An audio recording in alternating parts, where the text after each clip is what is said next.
To know God's work in these times is, for the most part, to know God incarnate of the last days, what His principal ministry is, and what He has come to do on earth. I have previously mentioned in my words that God has come to earth during the last days to set an exemplar before departing. How does God set this exemplar? By speaking words, by working and speaking throughout the land. This is God's work during the last days. He only speaks so that the earth becomes a world of words, so that every person is provided for and enlightened by His words, and so that man's spirit is awakened, and he is clear about the visions. During the last days, God incarnate has come to earth chiefly in order to speak words. When Jesus came, He spread the gospel of the kingdom of heaven and accomplished the work of redemption of the crucifixion. He brought an end to the age of law and abolished all the old things. The arrival of Jesus ended the age of law and ushered in the age of grace. The arrival of God incarnate of the last days has brought an end to the age of grace. He has come chiefly to speak His words, to use words to make man perfect, to illuminate and enlighten man, and to remove the place of the vague God within man's heart. This is not the stage of work that Jesus did when He came. When Jesus came, He performed many miracles. He healed and cast out demons, and He did the work of redemption of the crucifixion. As a consequence, in his conceptions, man believes that this is how God should be. For when Jesus came, He did not do the work of removing the image of the vague God from man's heart. When He came, He was crucified. He healed and cast out demons, and He spread the gospel of the kingdom of heaven. In one regard, the incarnation of God during the last days removes the place held by the vague God in the conceptions of man, so that there is no longer the image of the vague God in man's heart.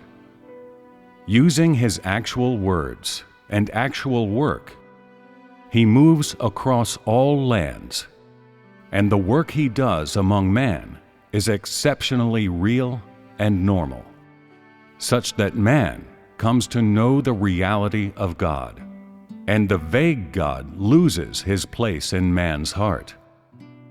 In another regard, God uses the words spoken by His flesh to make man complete and accomplish all things. This is the work that God will accomplish during the last days. What you must know. 1.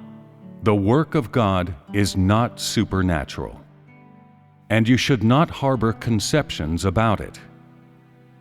2. You must understand the principal work that God incarnate has come to do this time. He has not come to heal, or to cast out demons, or to perform miracles, and He has not come to spread the gospel of repentance, or to grant man salvation. That is because Jesus has already done this work, and God does not repeat the same work. Today, God has come to bring an end to the age of grace and cast out all the practices of the age of grace. The practical God has come chiefly to show that He is real. When Jesus came, He spoke few words. He primarily displayed miracles, performed signs and wonders, and healed and cast out demons, or else he spoke prophecies in order to convince man, and to make man see that he really was God, and was a dispassionate God. Ultimately, he completed the work of crucifixion. The God of today does not display signs and wonders, nor does he heal and cast out demons. When Jesus came, the work he did represented one part of God. But this time, God has come to do the stage of work that is due. For God does not repeat the same work. He is the God that is always new and never old. And so all that you see today is the words and work of the practical God.